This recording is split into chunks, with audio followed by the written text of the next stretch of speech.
Amigos televidentes, sean bienvenidos a la presente emisión del Noticiero Televen. Un placer, como siempre, acompañarles e informarles. Comencemos. Venezuela registró 1.087 nuevos casos de contagios por COVID-19 y 15 fallecidos. La cifra total de contagios se eleva a 293.866 y de pérdidas lamentables a 3.392. Vía Twitter, el ministro de Comunicación e Información, Freddy Ñáñez, informó que de los nuevos casos, 4 fueron importados desde Panamá. Señaló que los estados con más infecciones comunitarias son Yaracuy, Falcón, Zulia, Apure y Aragua. Destacó que los fallecidos se registraron en Barinas, Táchira, Nueva Esparta, Zulia, Apure y Miranda. Indicó que desde el inicio de la pandemia dentro del territorio nacional se han reportado 276.952 personas recuperadas, mientras que 13.522 casos se mantienen activos. Familiares de pacientes con COVID-19 denuncian la falta de atención médica en el Hospital del Tigre, Estado Anzoátegui.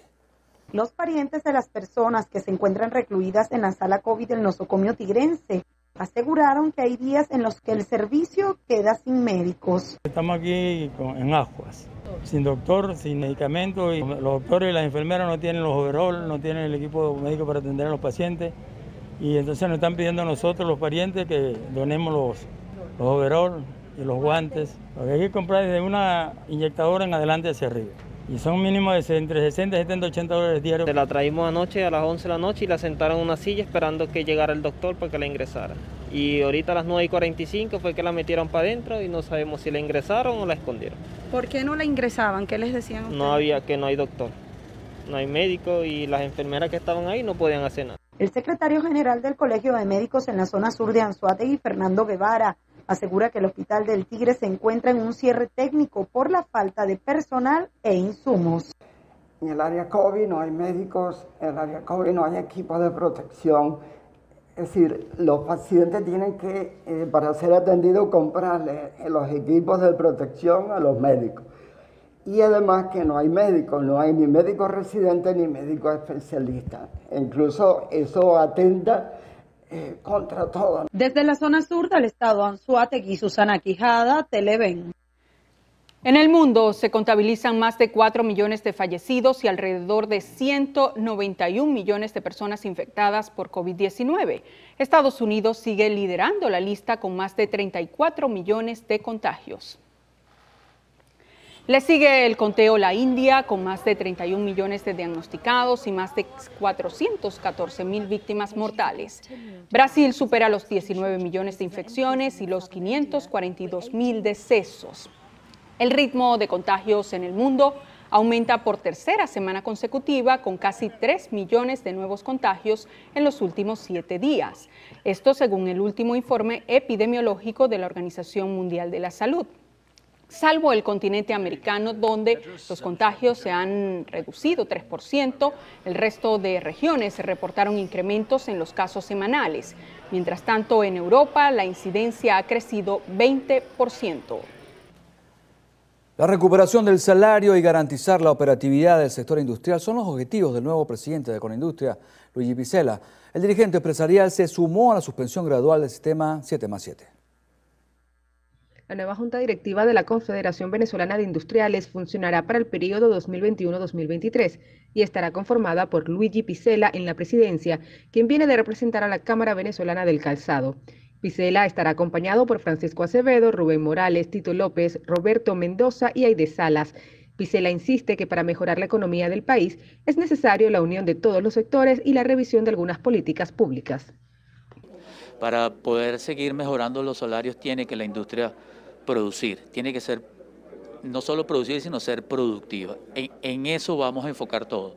Primero, el respeto a la propiedad privada, generar políticas públicas que incentiven y garanticen un entorno favorable para la producción. Y otra de las medidas que nosotros venimos impulsando y tratando de crear una matriz de opinión e influir es en el levantamiento del 7+7. Que quiero ser enfático en esta medida, esa es una medida que perdió su efecto. El país necesita una operatividad constante. Esto va a hacer que muchos sectores se recuperen y eso sí, lo que no podemos descuidar es la vacunación. Pisela cree que el 7+7 debe desmontarse paulatinamente e insistió en la propuesta de Fede Cámaras para que el sector privado pueda colocar vacunas anti-COVID a sus empleados y los familiares de estos. Asimismo, exhortó a la ciudadanía a incrementar las medidas de bioseguridad. Para el presidente saliente Adán Celis, en los últimos 2 años se logró un acercamiento con sectores primarios del país. Sin embargo, considera que para que exista mayor crecimiento en el sector industrial es necesario desmontar parte del marco jurídico. Hay más de 130 leyes que van absolutamente en contra del emprendimiento en el país. En Venezuela es más difícil montar un negocio en forma formal que informal. Nosotros lo que queremos es que se simplifique en eso, que se cambie la orientación de una economía controladora, de una economía rentista, a una economía de inversión, a una economía de progreso. Desde Conindustria se aplaudió la reducción de alcabalas en el interior del país, ordenado desde el Ejecutivo Nacional. Consideran que la medida beneficiará tanto a los productores como a los consumidores, pues reduce el tiempo de traslado de mercancía y costos adicionales. Mardoley Prim, Televen. El fiscal general de la República, Tarek William Saab, aseguró que formalizó una invitación al fiscal jefe de la Corte Penal Internacional, Karim Khan, para que visite Venezuela. Esto con el fin de aclarar las dudas con respecto a la nación. Saab señaló que la reunión fue solicitada a través de una carta de cortesía enviada por el Ministerio Público. Dijo que allí reiteran la disposición de su despacho de seguir colaborando en el examen preliminar que la Corte realiza a Venezuela por denuncias de crímenes de lesa humanidad. Además, destacó que espera que el encuentro se concrete lo antes posible. Expresó que buscan la reciprocidad con la CPI y que eso no lo tuvieron con la anterior fiscal Fatou Bensouda. Y hoy en el orden del día de la Asamblea Nacional les comentamos también que el secretario general del Movimiento al Socialismo, Felipe Mujica, hizo un llamado al gobierno a tomar acciones con los acuerdos establecidos en cuanto a las inhabilitaciones de los candidatos. Asegura que faltando poco para el inicio de las postulaciones, el mandatario no ha dado ningún tipo de respuesta. Nicolás Maduro, el presidente de la República, ha dicho que ellos van a garantizar que todo aquel que se postule va a poder ser candidato. Sin embargo, a estas alturas, cuando arranque el proceso de postulaciones, a pesar de que ya están apareciendo distintos candidatos postulados en las regiones, sin embargo, el gobierno no da ningún tipo de respuesta sobre qué es lo que va a pasar con las inhabilitaciones que están planteadas.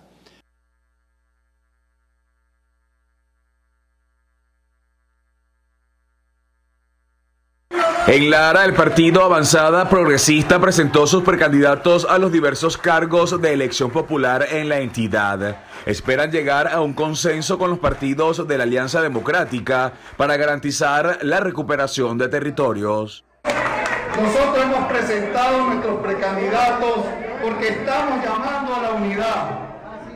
Y por eso decimos que son precandidatos, porque lo estamos presentando a la sociedad larense y estamos haciendo un llamado a la unidad de Lara, a la unidad de Venezuela. Queremos un acuerdo unitario, un acuerdo para rescatar a Lara, y por eso le estamos haciendo un llamado a todos los partidos políticos, a todos los sectores del Estado, que aquí se trata no de precandidatos ni de candidatos, sino que se trata de rescatar a Lara.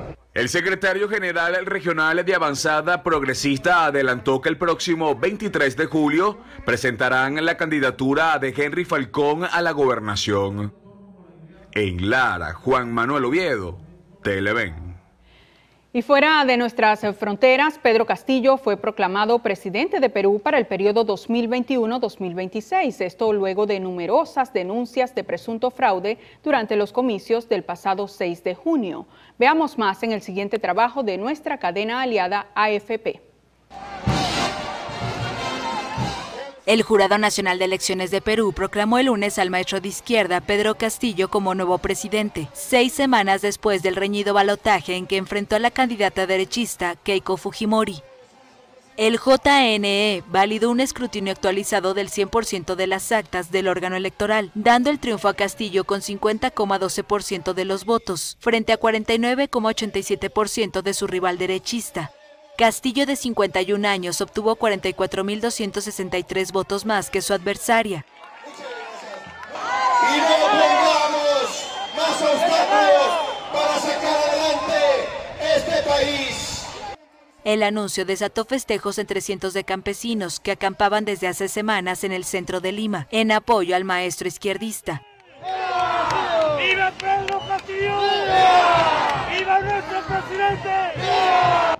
Perú ha vivido 5 años de convulsiones políticas en las que el país llegó a tener 5 presidentes en noviembre de 2020 y vivía en tensión desde el balotaje del 6 de junio debido a la demora en conocerse oficialmente el vencedor.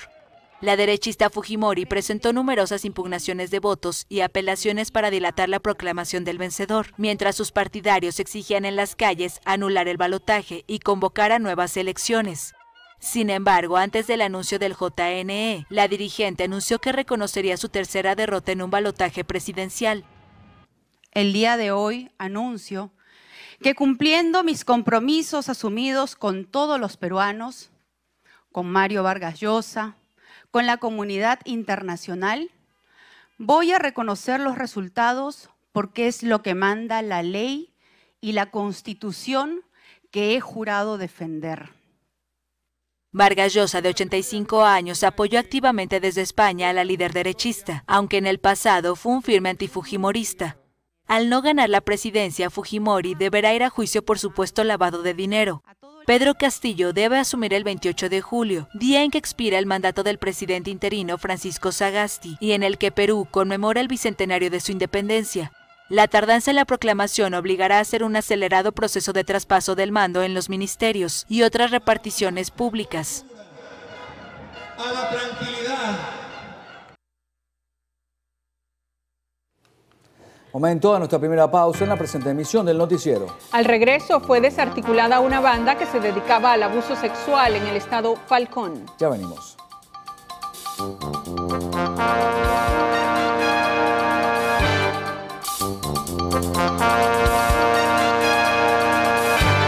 En horas de la madrugada de este martes fue capturada Carla Díaz Torrealba, alias La Pelúa, y Oscar Durán, ambos pertenecientes a la banda del Coqui, que opera en la Cota 905. El procedimiento se efectuó en la parroquia Coche de Caracas. Ambos detenidos serán presentados en las próximas horas ante la Fiscalía General de la República, organismo encargado de efectuar las investigaciones judiciales correspondientes. Y en el estado Bolívar, un hombre fue asesinado por resistirse al robo de su teléfono celular. Mariannis Armas tiene los detalles. Adelante. El hecho se registró en el municipio Angostura del Orinoco, sector Brisas del Orinoco, donde un hombre identificado como Lerio Alejandro Rodríguez Sierra fue interceptado por un par de motorizados que, tras amenazarlo con un arma de fuego, le solicitaron que entregara su celular como otras pertenencias de valor, pero la víctima se negó. Trascendió que ante la situación los antisociales, sin mediar palabras, le dispararon cegándole la vida. Tras labores de investigación, se logró ubicar a uno de los presuntos responsables del crimen, el cual quedó identificado como Renfigio Sánchez. Asimismo, al momento de su captura, se logró recuperar las 2 motos que habían utilizado para cometer el crimen. Desde el estado Bolívar, Mariannis Armas, Televen. Y este lunes, el director del Cuerpo de Investigaciones Científicas Penales y Criminalísticas, Douglas Rico, informó que fue desarticulada una banda dedicada al abuso sexual en el estado Falcón. A través de su cuenta en la red social Instagram, Rico indicó que el grupo se hacía llamar Los Fumones y presuntamente captaban a menores de edad entre 14 y 16 años a quienes drogaban, y cada uno de los integrantes abusaban sexualmente de ellas. Previamente las manipularan para que abandonaran sus hogares y llevaran una vida sin ningún tipo de reglas. Durante el procedimiento fueron incautados 11 envoltorios de presunto estupefaciente, varias prendas de vestir y una cédula de identidad, mientras que 5 sospechosos fueron detenidos y puestos a la disposición del Ministerio Público. A 3 días de haberse realizado el operativo Gran Cacique Guaycaipuro en Petare, los familiares de algunos de los fallecidos aún no han podido retirar los cuerpos que se encuentran en la morgue de Bellomonte. Mauricio Cruz nos amplía la información. Adelante.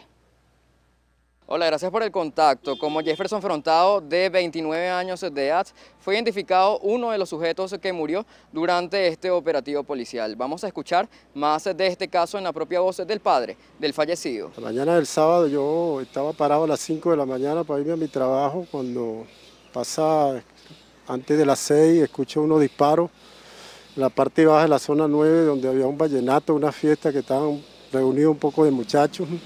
Estaban unas mujeres y escucho los disparos y le digo a la esposa mía, hay unos disparos abajo, creo que mataron a alguien. Bajo por el frente, veo unas comisiones de las policías del FAE, pero no le paro porque voy a trabajar y voy con mi hijo, con el otro hijo, vamos a trabajar. Entonces a las 2 de la tarde me llaman que fue mi hijo que lo mataron allí. Según fuentes policiales, al menos 9 muertos y más de 20 detenciones se realizaron durante el operativo, el cual tiene como objetivo dar con el paradero de los integrantes de la banda del Coqui, de la Cota 905. Por ahora, esta es la información que nosotros manejamos y con ella devolvemos el pase al estudio. Adelante. Vientos fuertes y lluvias leves ocasionaron fallas eléctricas que ya suman más de 12 horas en las principales ciudades del Zulia. El clima cambió repentinamente y en solo una hora el sol se ocultó y las nubes colmaron el cielo zuliano. Los fuertes vientos tomaron por sorpresa a quienes viven en Maracaibo. Muchos se resguardaron para evitar que el viento los tumbara. Postes eléctricos se cayeron y las conexiones fallaron, dejando comunidades apagadas por completo. Hay sectores sin energía desde el pasado lunes en la tarde. Desde el estado Zulia, Lenín Daniel y Telever. Jóvenes venezolanos aseguran que el modelo económico en el país no les permite generar condiciones de vida para su desarrollo. Dicen que muchos profesionales deben migrar a la economía informal para sobrevivir. Los movimientos juveniles aseguran que obtener un título universitario no les da garantía de tener ingresos económicos con poder adquisitivo, lo cual los obliga a migrar a la economía informal para obtener sustento. Es difícil ver que nuestros profesionales de hoy en día tengan que tomar ese cargo de buscar empleo como taxista, transportista, vender perro caliente u otras cosas y no ejercer su profesión. Ha cercenado a la familia venezolana con sueldos miserables que no permiten que el ingreso sea acorde a la calidad de vida. Esta situación genera que todos los venezolanos en general se encuentren buscando muchas fuentes de ingresos para poder brindarle algo de bienestar a sus casas. Los jóvenes no vamos a tener la capacidad de desarrollarnos y si los jóvenes no nos podemos desarrollar, lamentablemente el país tampoco lo va a hacer. Aseguran que el modelo económico del país debe cambiar, acompañado de seguridad jurídica para que se inicie la reactivación de la producción y así fortalecer el aparato nacional, generando fuentes de empleo e ingresos acordes al costo de la vida. Desde el estado Anzoátegui, Jesús Albino, Televen. 70 trabajadores de la siderúrgica del Orinoco cumplen 59 días de protesta a las afueras de la empresa estatal para exigir a la directiva que los retornen a sus puestos de trabajo y se les respeten sus beneficios laborales. El pasado 24 de mayo, los trabajadores iniciaron una protesta denominado El Carpazo de la Dignidad, asegurando que desde hace más de un año se les suspendió el beneficio de la bolsa de comida, no han recibido dotación de uniformes y cobran menos de $10 mensuales. Los manifestantes también condenaron que hace un mes fueron contratados cerca de 2.500 jóvenes que están ocupando los puestos de trabajo de quienes hoy reclaman sus derechos laborales. Bueno, y ya comenzó el concurso de diseño digital para las festividades de Nuestra Señora de Coromoto en Guanare. Con motivo de cumplirse para el mes de septiembre el 69 aniversario de la coronación de la Virgen de Coromoto como patrona nacional, ya iniciaron los preparativos en Guanare con la convocatoria a los diseñadores gráficos del país para el diseño de la imagen oficial del evento mariano. Así lo dio a conocer el padre Pablo Aguilar. Mediante este concurso invitamos a todos los jóvenes artistas que editen un flyer alusivo a la festividad de la coronación y tendrán oportunidad de entregar este flyer a través del Gmail pabloaguilar219@gmail o a través de Instagram pabloaguilar1207, todo pegado. Y el 31 de este mes de julio habrá el concurso a través de las redes sociales, en este caso de Instagram, de Pablo Aguilar 1207 y de la parroquia La Coronación. Indicó además el presbítero que dicho concurso estará siendo evaluado por un grupo de expertos y que el mismo busca renovar la fe del pueblo venezolano en medio de la pandemia del COVID-19 que afecta al mundo. Desde el estado portuguesa, Mayuri Betancourt, Televen. Nueva pausa, amigos, en esta emisión del noticiero. Al regreso revisaremos el panorama internacional y lo más destacado del acontecer deportivo. El siguiente es un servicio público. Daniel Alejandro Paiva, de 31 años, está desaparecido desde el pasado 30 de mayo. Fue visto por última vez cuando salía de su residencia en la urbanización Los Chorros, municipio Sucre, estado Miranda. Quien conozca sobre su paradero, favor comunicarse a los teléfonos 0424-166-6862 o al 0414-332-6169. Gracias de antemano por su colaboración.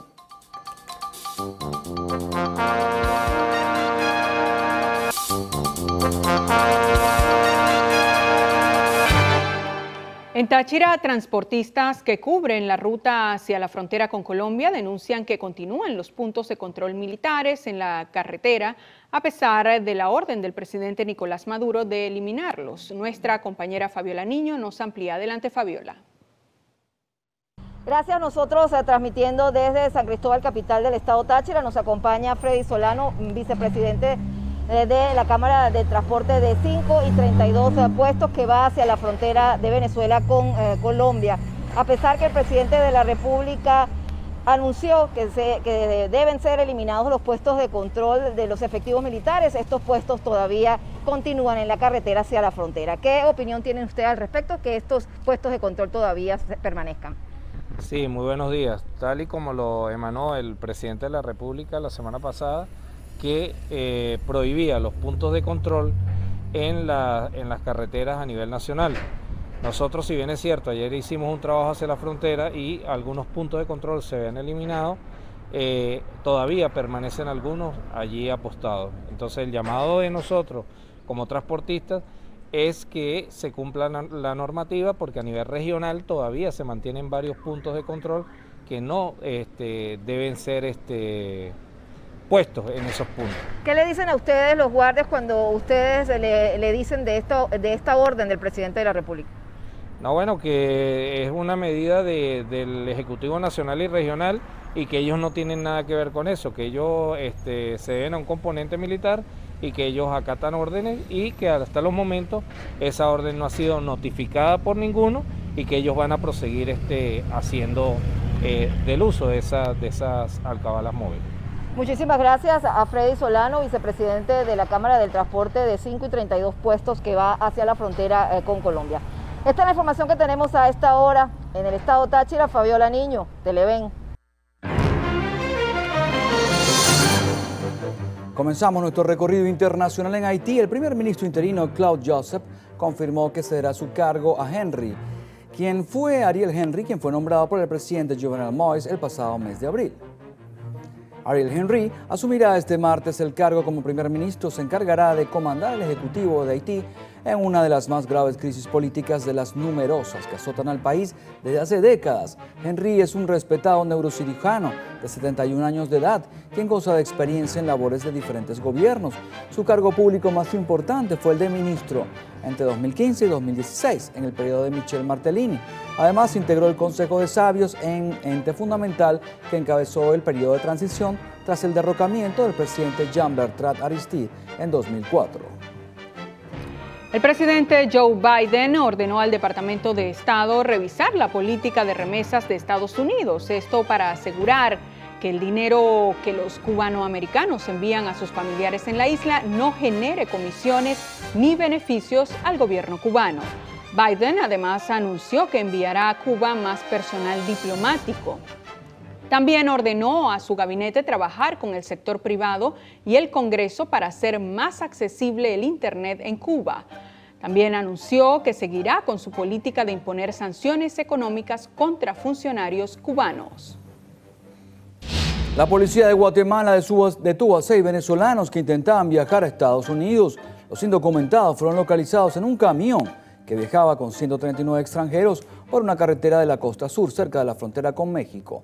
De acuerdo a los medios locales, el vehículo fue inspeccionado en el kilómetro 48 de la Ruta del Pacífico. Se pudo conocer que el chofer de la furgoneta fue arrestado por transporte ilegal de personas. En El Salvador, el presidente Nayib Bukele anunció la incorporación de más de 1.000 militares para complementar el plan de seguridad contra las pandillas.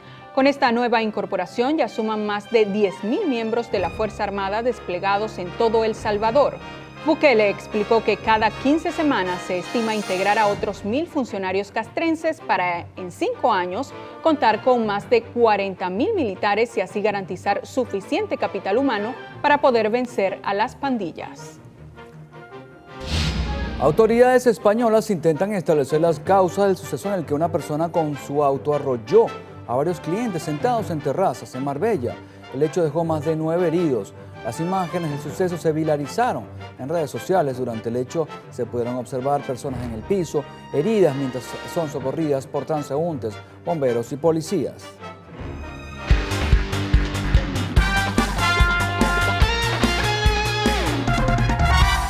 Bueno, noche productiva para Miguel Cabrera. El criollo conectó un par de hits y remolcó 5 carreras en la paliza de los Tigres de Detroit 14-0 contra los Rangers de Texas. Esta noche será el 6º juego de la serie final de la NBA entre los Milwaukee Bucks y los Phoenix Suns. Y el 17 de julio se confirmó la muerte del jugador Williams Martínez. A través de un comunicado, la Asociación Uruguaya de Fútbol confirmó el deceso del atleta, por lo que suspenderá lo que resta de la fecha 11 del torneo de apertura. El austríaco David Alaba será presentado este miércoles como nuevo jugador del Real Madrid. Está previsto que Alaba declare ante los medios de comunicación en una rueda de prensa virtual. El austríaco, nacido en Viena, fue anunciado ya como jugador del Real Madrid el 28 de mayo, procedente del Bayern Múnich, con el que terminó ya el contrato. El jugador de 29 años no pudo ser presentado por estar con su selección en la Eurocopa.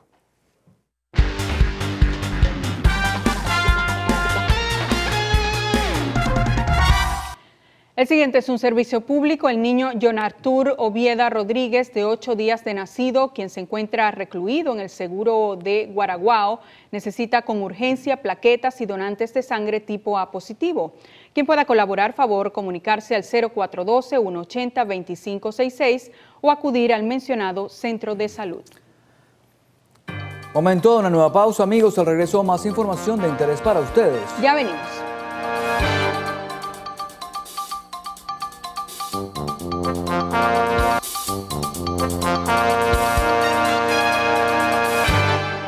Hoy en la orden del día del Parlamento venezolano se tiene previsto que los diputados discutan al menos 6 puntos, entre ellos respaldar la operación Gran Cacique Indio Guaycapuro. Nuestro reportero Mauricio Cruz nos amplía la información. Adelante, Mauricio.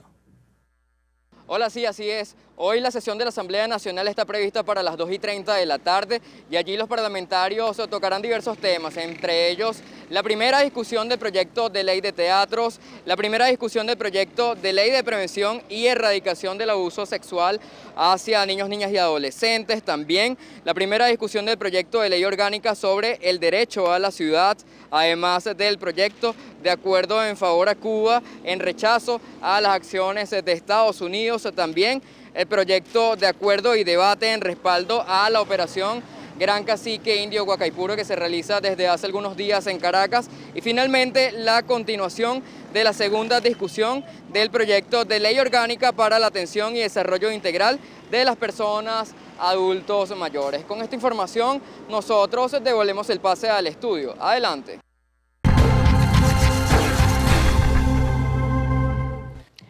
En el estado Bolívar fue designado el nuevo comandante de la Zona Operativa de Defensa Integral. Valentina Pugliese tiene los detalles. Adelante. El general de división Yulmer Ochoa asume la responsabilidad de resguardar más del 50% del territorio nacional a través de la SODI Bolívar. Así lo dio a conocer Justo Noguera, gobernador de la entidad. Se está relevando el mando, ya con la misión cumplida de generales y almirantes, quienes dieron lo mejor de sí. Yo quiero agradecer, en este caso, y me corresponde como Estado Bolívar, a mi general de división Núñez, que hizo un excelente trabajo de entrega en cuerpo y alma a nuestro Estado Bolívar, su protección, desde las fronteras, desde Acarabicí, desde Sampay, desde Paratepuy de Roraima, desde donde está al frente nuestros equipos, atendiendo a nuestros indígenas. Noguera destacó la importante labor que realizan la Red Guayana y Sodi Bolívar en la frontera con Brasil para la contención del COVID-19, además de la custodia del estado más extenso de Venezuela. Desde el estado Bolívar, Valentina Pugliese, Televen. En San Juan de los Morros, estado Guárico, el gobernador de esta entidad, José Vázquez, en compañía de la presidenta de PDVSA Gas Comunal, Caril Berto, inauguraron una nueva planta de llenado de gas doméstico en la comunidad de Las Palmas, la cual cuenta con una capacidad de llenado de 700 cilindros de gas diariamente. Esta mini planta, que fue una inversión de más de 400.000 millones de bolívares, se une a los proyectos estratégicos que venimos nosotros en torno a la recuperación y rehabilitación de las plantas de llenado que está en Calabozo y en Valle de la Pascua, pero también a las políticas de transitabilidad o del transporte primario y secundario y a la organización de la distribución del gas. Que este tipo de alianza va a redundar precisamente en seguir acortando los ciclos de atención a la familia, sobre todo el punto y círculo en este momento, pero que va a llegar un momento en que una vez que se empiece a hacer la atención, se van a ir reduciendo los ciclos de atención y las personas pues van a tener esa facilidad de poder tener una bombona en uso y una bombona llena. Esta planta de gas atenderá a la población de 3 parroquias y a más de 48.000 familias, con una capacidad aproximada de atención para 20.000 contenedores mensualmente. Desde el estado Guárico, Gianmirko Laberardino, Televen. Con una inversión de 120.000 millones de bolívares soberanos, la gobernación del estado Sucre construye el monumento Carabobo 200 como parte de una obra anexa a la cinta costera de Cumaná. Más de 100 trabajadores que han estado en tiempo récord. Esta obra se ha hecho en 45 días, una de las obras más rápidas que se ha construido en Venezuela y en Sucre, donde además hemos ratificado que obra que se inicia, obra que se culmina. Aquí tenemos más de 100 albañiles, maestros de obra, ingenieros, arquitectos que han estado llevando a cabo obras que tienen... El gobernador informó que la inauguración de esta infraestructura está prevista para el próximo 23 de julio. Desde el estado Sucre, Javier Ramos, Televen. Más de 68.000 vacunas anti-COVID-19 han sido aplicadas en el estado Bolívar. De acelerar el proceso de vacunación. Ahora en el país la instrucción es vacunar 300.000 personas por día y al estado Bolívar le han doblado la cantidad. Nosotros estábamos en un promedio de vacunación diario en el estado de 6.000 a 7.000 personas, tenemos que llevarlo a 12.900 personas por día como mínimo para poder en 3 meses tener el 70% de las personas vacunadas. Por su parte, el gobernador Justo Noguera Pietri señaló que existe una contención de COVID-19. Y a Dios gracias, nuestro pueblo con su conciencia ha mantenido esos niveles satisfactorios. Nos falta mucho por hacer, pero estamos en la calle permanentemente con nuestro pueblo. Hemos entregado muchas, ya creo que debimos haber llegado. No tengo los números en este momento, sobre las 900.000 mascarillas. A esto le agregaron que se tiene previsto abrir nuevos centros de vacunación en los diferentes municipios con el objetivo de lograr inmunizar a la mayor cantidad posible de personas. Desde el estado Bolívar, Marianis Armas, Televen. El ministro del Poder Popular para la Energía Eléctrica, Néstor Reverol, sostuvo un encuentro con representantes de Corpoelec con la finalidad de revisar los planes de acción y así continuar con la recuperación y mantenimiento del sistema eléctrico nacional. Reverol aseguró que con estas acciones se logrará brindar a la población un mejor servicio y así lograr una estabilización del sistema eléctrico. Entre tanto, el alcalde del municipio Sucre, José Vicente Rangel Ábalos, celebró con actividades recreativas y deportivas el Día del Niño. Las actividades se realizaron en la Plaza El Cristo de la parroquia Petare. El mandatario local, junto a la diputada a la Asamblea Nacional, Gabriela Chacón, informó que seguirán llevando los planes sociales a los habitantes del sector y continuarán trabajando para el bienestar de los más pequeños de la casa.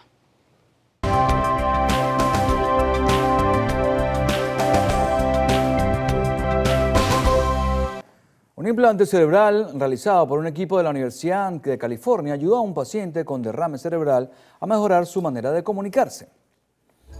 Los científicos realizaron una neuroprótesis en la implantación de una serie de electrodos a un hombre que había perdido la capacidad del habla a sus 20 años. Se le pidió que usara un vocabulario limitado mientras ajustaba el dispositivo mediante algoritmos informáticos para traducir la actividad eléctrica del cerebro. Inicialmente, el paciente creó, junto con los médicos, un vocabulario de 50 palabras básicas.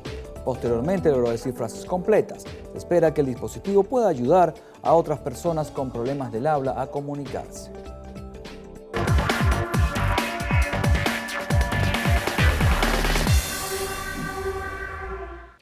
La tecnología en la cocina comenzó a ganar espacios y es que ahora una pizzería de París elaboró un sistema robótico que atraerá la atención de muchos comensales.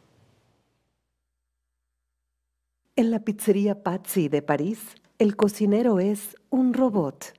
La máquina es capaz de realizar una pizza en 5 minutos y lo hace casi todo detrás de una vitrina para disfrute de los clientes que esperan su pedido.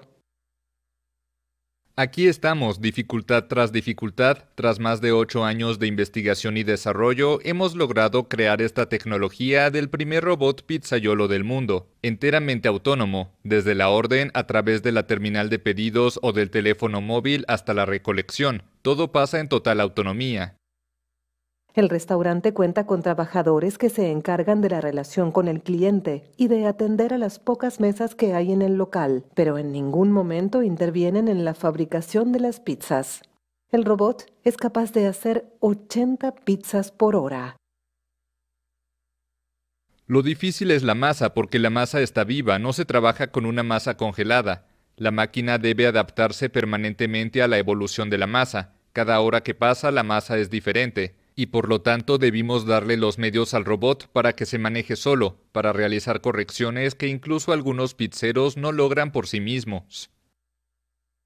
Según sus promotores, este pizzaiolo puede ser un pionero de todo un ejército de futuros robots cocineros que expanden sus habilidades por todo el mundo, de la mano del avance de la tecnología y de las dificultades de encontrar empleados en el sector de la comida rápida.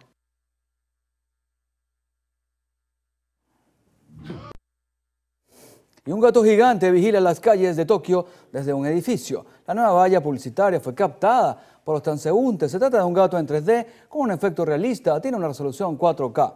El felino se encuentra en Shinjuku, en una de las calles más concurridas de Tokio. Los videos del gato se emiten desde las 7 de la mañana hasta la 1 de la tarde. El siguiente día, por el día camina y maulla y por la noche bosteza y se queda dormido.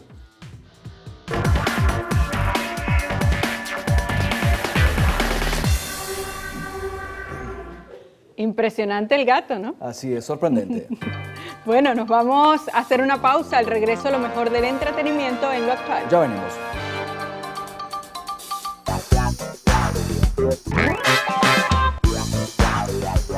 ¿Qué tal, amigos? Muy buenas tardes, bienvenidos a su sección favorita de arte y espectáculos, Lo Actual. Soy Cintia Franchisquielo, lista para acompañarles en nuestro acostumbrado recorrido por las noticias del entretenimiento. Recuerden que pueden contactarse con nosotros interactuando a través de nuestras redes sociales, @loactual en Twitter, @loactualpisotv en Instagram y mis cuentas en todas las redes sociales, @CinciaFD. Y vamos a dar inicio a las informaciones del entretenimiento contándoles que el Miss Universo 2021 se celebrará en diciembre en Israel.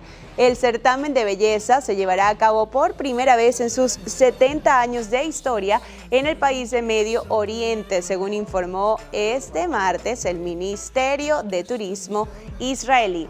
La ciudad costera de Eilat fue elegida por la organización del concurso para ser la anfitriona de la gala que conducirá el comediante y presentador de televisión estadounidense Steve Harvey. Serán 3 semanas de eventos televisivos que se retransmitirán en vivo en todo el mundo e incluyen semifinales y finales, además de otros actos relacionados con la competición, según se detalló en el comunicado. El evento se desarrollará en un complejo turístico en el mes de diciembre, aunque hasta el momento no se ha concretado la fecha. Y avanzamos con más noticias para comentarles que Sebastián Yatra y Chiquis Rivera fueron confirmados como presentadores de los Premios Juventud. la ceremonia de los galardones. Emociones sobre cantantes, les contamos que Billie Eilish estrenó la versión acústica de Your Power. Esta cantante estadounidense presentó el audiovisual íntimo del sencillo como uno de los avances de su próximo disco, acompañado de su hermano Phineas. El video forma parte de su tema NDA, el cuarto avance extraído de Happier Than Ever, donde ofrece una versión mucho más minimalista de la canción original de Your Power. En el videoclip aparecen los hermanos sentados uno al lado del otro en una sala donde resaltan colores tierra como el naranja, beige, carmesí y marrón. Pero mejor disfruten un poco de este material.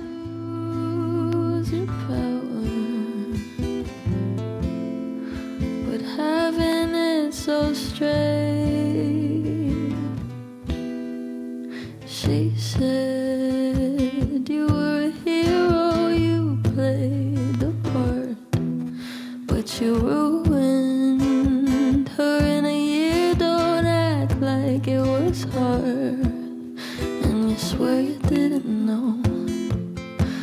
No wonder why. Y pasamos a materia del séptimo arte para comentarles que LeBron James lideró la taquilla en cines de Estados Unidos con la nueva Space Jam. La cinta protagonizada.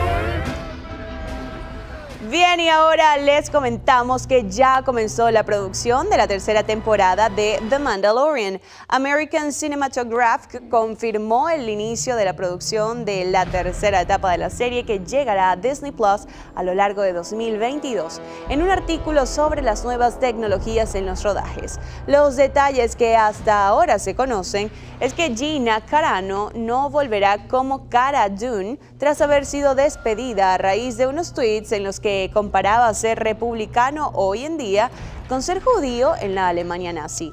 El resto del reparto principal lo conforman Pedro Pascal, Carl Weathers y Giancarlo Esposito, y es de esperar que todos regresen en la nueva temporada.